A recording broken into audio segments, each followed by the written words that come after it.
All right, again, my name is James. I'm a video production specialist here at Videoguys. If you have any questions about anything that we go over today, definitely feel free to give us a call, 800-323-2325. There's a good chance you'll actually get a hold of me or Adam or Jenny or anyone on the team, and we'll all be happy to answer your questions.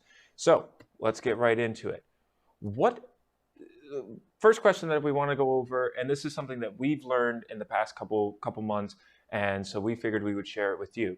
Different CDNs require different or recommend different streaming resolutions and frame rates, and then also depending on what kind of compression method you're using, what bit rate you should use. Now, the big streaming platforms that we stream to are Facebook, Instagram, YouTube, and we also sometimes will stream to another platform called Digital Joy. But that one's a little bit more niche. So we're going to focus on Facebook, Instagram, and YouTube. So for Facebook allows you to stream up to 1080 60p, and they recommend using H.264 compression. And at 1080 60p, they recommend between 4.5 to 9 megabytes per second for your bit rate. Now that's what you put into your encoder.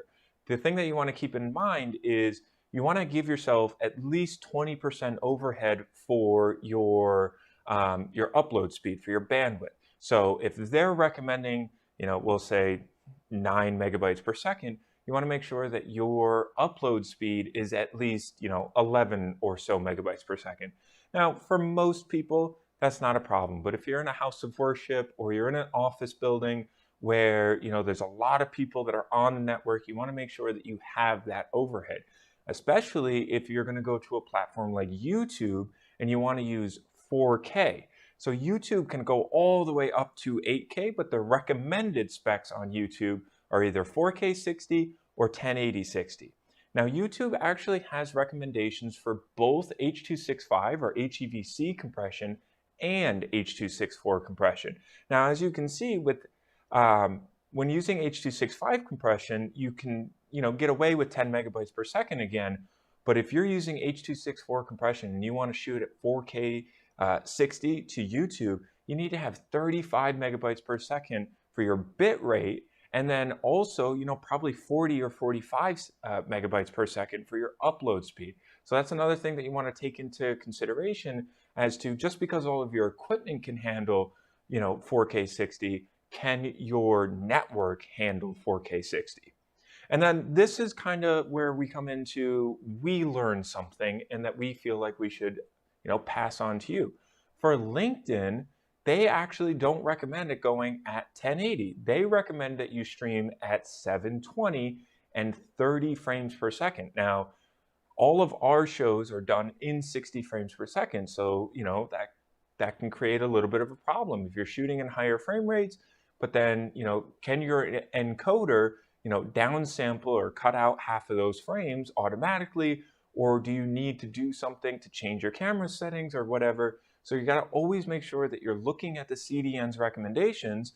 And for the longest time, we were streaming at 1080 60 to LinkedIn, and it kept, getting bogged down, or we would get dropped frames or things like that. So we finally reached out directly to LinkedIn, and they said, yeah, we actually recommend 720 30. And then same thing, H.264 compression, 3.5 to 6 megabytes per second. Ever since that we switched over to 720 30p on LinkedIn, we haven't experienced any issues. So that's just something that we wanted to pass along to you guys. And then these are all the official recommended specs from Facebook, YouTube, and LinkedIn. Now, what settings do we use for our streams? So as you know, we've done a ton of shows where we explain what we're using in our studio, and as you might know, we use a TriCaster TC1 Pro. Now the TC1 Pro is a very nice switcher, and it actually has the ability to stream to multiple destinations simultaneously. As a matter of fact, you can stream up to 3 destinations simultaneously. However, just because a system can do that, we always talk about if you can offload some of the data, it's probably a good idea to do that so you don't overload your system. So when we stream to Facebook and YouTube, because both streams are going to be using 1080 60p streams, we don't stream in 4K, we know that we can use the same H.265 compression, and we know that we can use that same, between 5 and 9 megabytes per second. We usually go around 7.5 megabytes per second. And what we do is we actually only send one signal out from our TriCaster, and we send that to Restream, and then Restream redistributes it to Facebook and YouTube. However, when we stream to LinkedIn and Digital Joy, which is another hosting platform for another website that we stream to sometimes, we have that problem because Digital Joy recommends 1080-60 as well, same as Facebook, and LinkedIn recommends 720 30p. So fortunately, with the TriCaster, not only are we allowed to send multiple signals at the same time, you can have varying signals. So we have one of the encoder settings set to 720 30p, H.264 compression at 5 megabytes per second. And then we have our second encoder, which is built right into the TriCaster. That is sending a signal to Digital Joy at 1080 60p, H.264 compression at 8 megabytes per second. Now, what we're feeding into our TriCaster is actually 4K 60 signals, but then the TriCaster is able to downsample to 1080 and also downsample to 720, but it's also able to only send half of the frames to be able to send a 30p signal as well. So that's great for us. Now, if you are using an encoder that allows for multiple destinations but does not allow for different encoder settings, what you're going to want to do is you're going to want to use the highest common denominator. So in that case, you would want to send this 720 30p signal to both Digital Joy and LinkedIn. Because again, if you start sending a higher signal rate than what LinkedIn can accept, it's going to get bogged down. You're going to drop frames. You're going to have issues. So a good rule of thumb is the highest common denominator to make sure, because Digital Joy can take a 720p signal no problem. Its maximum is 1080, whereas LinkedIn's maximum is 720. So you want to match them if you can only send one encoder setting out. Okay, next question, and this is another one that, I kind of recently learned. I kind of knew this, but I didn't really. What's the difference between 3G SDI, 6G SDI, and 12G SDI? So the main thing is everybody knows, not everybody, but most people know that a 3G SDI cable can go up to 1080, 60 frames per second. And a 12G SDI cable can go up to 4K, 60 frames per second. But as is becoming more and more common for cameras to come out on the market that go up to 4K 30, they don't necessarily need to have a 12G SDI port on them. They can use a 6G SDI port because 6G allows for 4K 30 frames per second. Now, the second part of this question is, why would I choose SDI over HDMI, or possibly reverse? Why would I choose HDMI over SDI? And the short answer is there's pros and cons to both kinds of cables. So we'll start with SDI because 3G, 6G, 12G. So with SDI, some of the pros are you can have extremely long cable runs. You can have upwards of a couple hundred feet, 200 or 300 feet, no problem with an SDI cable. The other great benefit to an SDI cable is that it has a locking mechanism on it. So when you plug the cable into your camera or into your switcher, it's going to lock in place, and then you don't have to worry about it coming undone. And the big thing about that is if you are, 150 feet away from your camera, you want to make sure that your cable is in there and it's not going to come out. But on the contrary, because SDI cables aren't as common in the day-to-day life of people, they can be a little bit more expensive. And then also, you need to know, do I have a 12G SDI cable? Do I have a 3G SDI cable? Do I have a 6G SDI cable? It's not super complicated, but you do have to take that into consideration. Okay, do I have the right cable for the right kind of camera or production system that I'm using? Now, HDMI, on the other hand, also has pros and cons. One of its pros is because it's such a common household item, plugged in, you use HDMI for your TV, your computer, your laptop. Almost every screen device out there on the market in the household is going to be connected via HDMI. So they're extremely common, which, because they're common, makes them inexpensive. The other thing is, for the most part, an HDMI cable will be able to do 4K 60. For the most part, you don't really have to worry about, oh, do I have the gold tipped one? Do I have this one? Do I have that one? For the most part, it's all just marketing. I don't want to say mumbo jumbo, but it's marketing talk. For the most part, any standard HDMI cable will be able to go up to 4K 60, and you don't have to worry about that. Now, there are some downsides to HDMI, though. One of them being, you really don't want to run an HDMI cable more than 25, maybe 30 feet, because you'll start to lose quality in your video. Sure, there are extenders or very expensive cables that you can go more than 25. You might be able to get 50 or 75 feet, but that, again, just gets complicated. If you want to do that longer cable run, just go with SDI. The other thing is there's no locking mechanism on an HDMI cord. You can just pull that cable right out of your TV or out of your camera or your monitor or your switcher, and there's nothing preventing that cable from coming out. So that's another downside to HDMI. Now, if you have watched our shows in the past, you know that we are big fans of AV over IP, and we kind of figure that if you want to go with baseband, totally legit, but just keep in the back of your mind, maybe it's worth going over to AV over IP just because you get the long cable run, you can go up to 100 meters with an Ethernet cable, and you do have a simple locking mechanism when it comes to using an Ethernet cable. Yes, it is just, a piece of plastic, but it is, in theory, better than HDMI, which has no locking mechanism at all.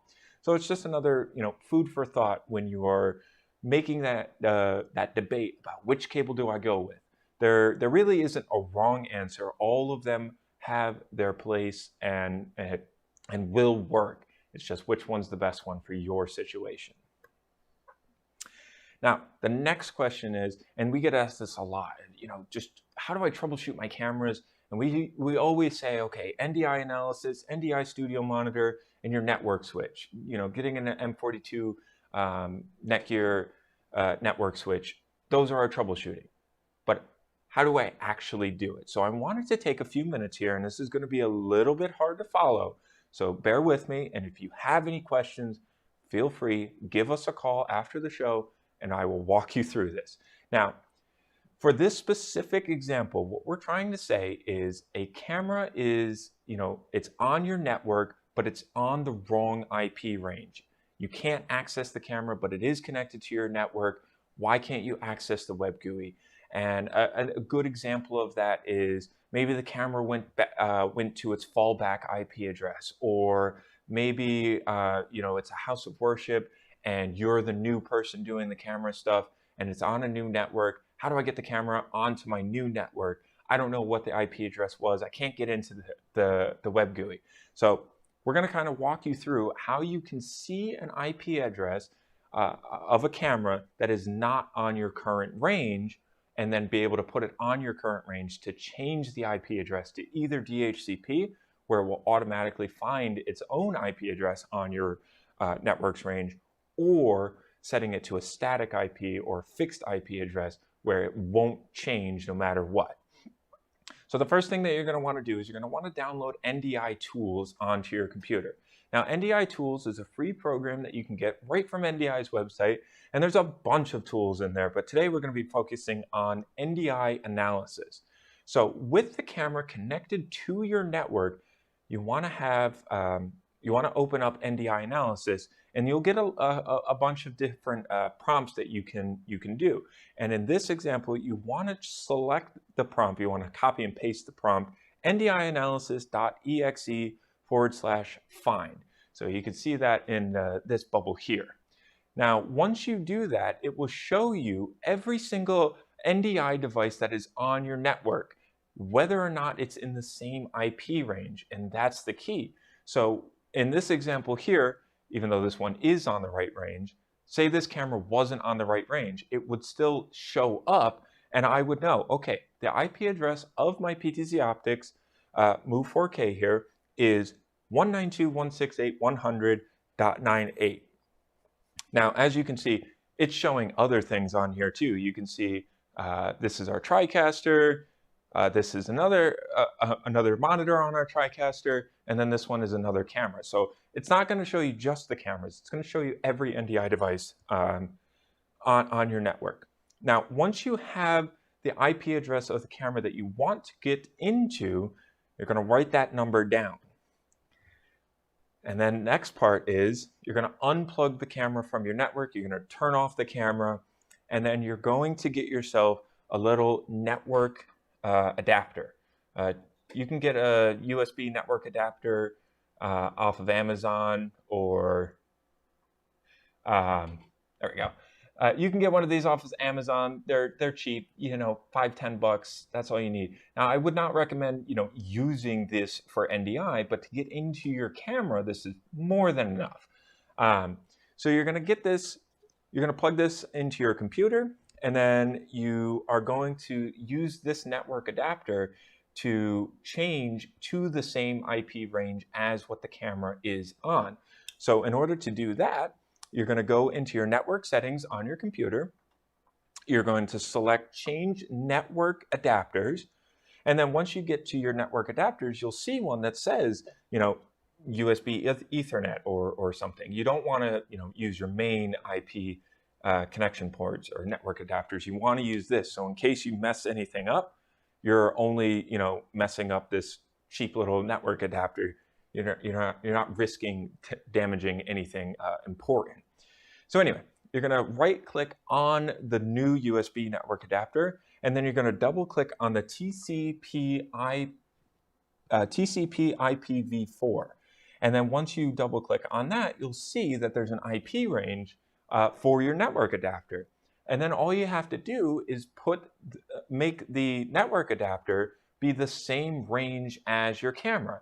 So in our example, it was 192.168.100.98. Now you don't want to make it the same exact IP address, because then they're going to be fighting for an IP for the same IP address. You want to just put it on the same range. So you can make it 192.168.100.100. It's on the same range, but now they can communicate. Once you do that, that's when you get, you know, your Ethernet cable again, and you plug the Ethernet cable into the network adapter, and then you plug the other end of the Ethernet cable into your camera before you put the power on. If you put the power into the camera before the network port, it will again go to its default IP address, and then that could also cause a problem. So you want to put the network port into the camera before the power. Once you put the power into the camera, well, now you have your computer with a network adapter on the same range as the camera. So now you can go into your camera settings and change it to be whatever you want. If you want it to be a fixed IP address, which is what we did with our Move 4Ks, you set it to a fixed IP address. If you want to set it to DHCP, you change that setting to DHCP. And then the next time you turn your camera on and you put it onto your existing network, it will remember whatever setting you had. So now when you plug it into your M4250 and it's set to DHCP, it will find its own IP address automatically. Or if you already have an IP address that you want it to be on a certain range, it will be in that exact IP address. So this was definitely a little bit more in-depth, complicated if you want to say, and I wish that I could have done this live, but because we're live, I couldn't. So if you do have any questions about this, give us a call, 800-323-2325, and I will walk you through it. I'll come in here, sit at our computer, and I will literally go through all the steps with you. So do not be afraid to call and ask if you have questions about how do I get a different IP address on my camera. The next thing is, this is becoming extremely popular. So we're just giving a shout out to Remy Productions in general, really. For complete Remy control, what products do you recommend starting with? And like I just said, there are so many manufacturers out there that are making different Remy productions. You got PTZ Optics with the Hive Studio. You got VizRT with NDI Bridge. You got Epiphan with Epiphan Connect and Epiphan Edge. You have the Bird Dog Cloud, you have LiveView Studio, and I'm sure that there are a bunch more. And so, you know, each one of these has, again, pros and cons, has, you know, a designated workflow that it's intended for, and maybe you need just the camera control, maybe you need just the production control, and you don't need both, or you do need both, let us know. We will help find the right one for you. But I kind of wanted to just quickly give you an example of how you could use a Remy workflow in your studio. So we're going to start with camera control. And this is because PTZ Optics just announced Hive Studio at NAB, and this kind of is really big to us. We see this doing very well. And basically what PTZ Optics Hive Studio allows you to do is put your camera on the World Wide Web and then be able to access that camera from anywhere in the world to control your pan, your tilt, your zoom, your presets, your auto tracking, your color. And the best part about it is it doesn't have to be a PTZ Optics camera. With PTZ Optics Hive Studio, they are saying that there are like 40 different camera manufacturers that are compatible with the Hive Studio. Of course, the PTZ Optics cameras come with the Hive drivers pre-installed, whereas you would have to download some drivers for other manufacturers. But it is an amazing software. And the best part about it too is there's actually a free beta which you can join right now and be able to control one camera from anywhere, and you can test it out for yourself. We played with it. We did a show with Paul a couple weeks ago, and it kind of, like I said, it kind of just blew us out of the water with how well it worked and how simple it was to set up. And I definitely recommend that you go check that out. Now, that's for controlling your cameras. What if you want to be able to control your production system? Well, a great way to do that is to take a look at the Epiphan Pearl systems, especially because they've done a bunch of updates very recently in their Edge system. So what Edge does is it allows you to, again, connect any Epiphan device, any Epiphan Pearl to the open web, and then be able to control that device from anywhere in the world. Now, the great thing about the Epiphan devices are there are so many different ways that you can bring cameras into them. You can use SDI cameras, you can use HDMI, USB, SRT, NDI. And because you can use NDI, you can pair them perfectly with a couple cameras that are being used with Hive Studio. And so you can do your mixing, you can do your graphics, you can schedule your start and stop for streaming, schedule your start and stop for recording, build all your layouts. You can do that all through the web from anywhere in the world, really. And it's all web-based for both